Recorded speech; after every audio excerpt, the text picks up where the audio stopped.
Today we're doing something really special. I'm sitting down with Jae Brown, our lead patient coordinator here at Breast Surgery Group in New York City, who also happens to be a transgender woman who went through gender-affirming breast augmentation herself. So today Jae is going to share her real experience, her decision-making, what she learned through the process, what she wishes she knew, and why she believes our practice is uniquely equipped to help with this journey. I think that when I first started my transition, I didn't even think that top surgery would be the thing I would ever do. The thing that really drove me to do it is I did want something that felt more aligned with my body and my identity. And hormones do help, but they only do so much. There is a plateau, there is a peak. And even though I loved what my body was doing naturally, I did feel like an enhancement made sense. And so when we're thinking about implants, there's a lot to consider. There's things like breast tissue, skin elasticity, existing tissue, lifestyle. Honestly, those are all things that I think we do really well here at Breast Surgery Group. And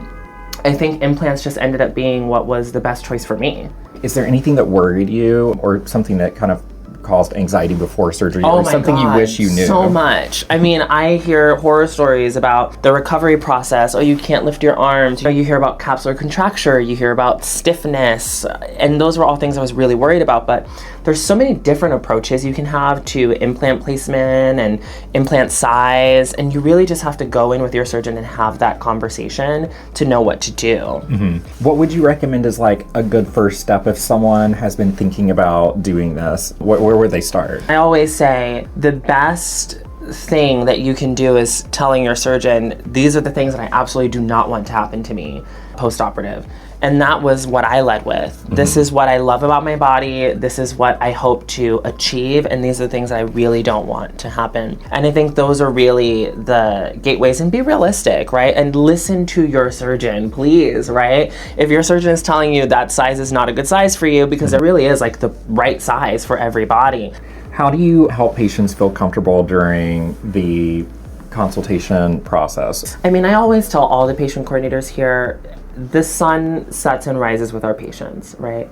So to me, every kind of augmentation, whether it's in a cisgender woman or a transgender woman, is gender affirming. So when we're thinking about approaching the administrative component of the conversation, I want everybody to feel comfortable giving us a call. And for the trans population in particular, I think we're really equipped to handle those conversations, whether it's our team's understanding of how long should you be on hormones before you consider this step, whether it's our sensitivity around, chosen name or pronoun, and our understanding of how you can even bill insurance for something like this. And the patient coordinators at Breast Surgery Group, we're gonna call your insurance provider. We're going to make sure that you have coverage, and if you don't, find you some kind of an alternative that can help you work with us. So what was recovery like after a gender-affirming top surgery?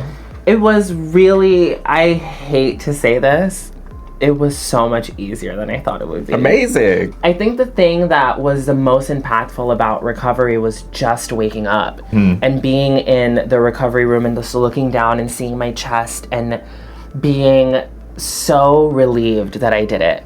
Even though it took me so long to come to the conclusion that I wanted to do it, and I was even scared about implants, but I was like, they're perfect. Like I couldn't even, and they get better and better every day. I couldn't have asked for an easier or better recovery. So what made you passionate about helping other trans women? I mean, the list is endless.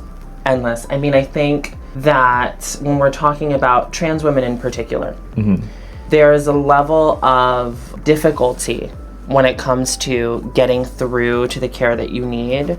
And when I actually met Dr. Blackman for the first time, we had such a candid conversation about what it means to take care of trans bodies, what it means to be a surgeon in this space. What people don't realize is trans women especially are waiting months for a consultation and then sometimes a year plus for surgery.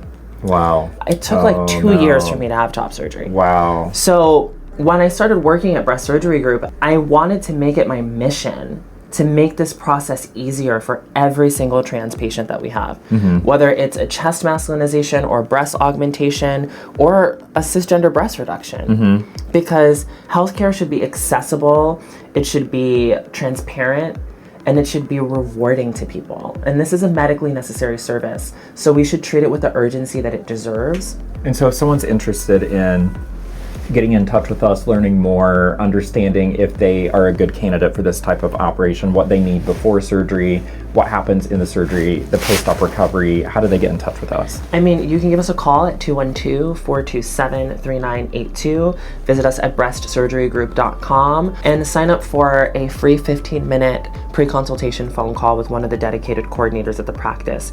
We'd love to hear from you, and more than that, we'd love to help you reach your goals.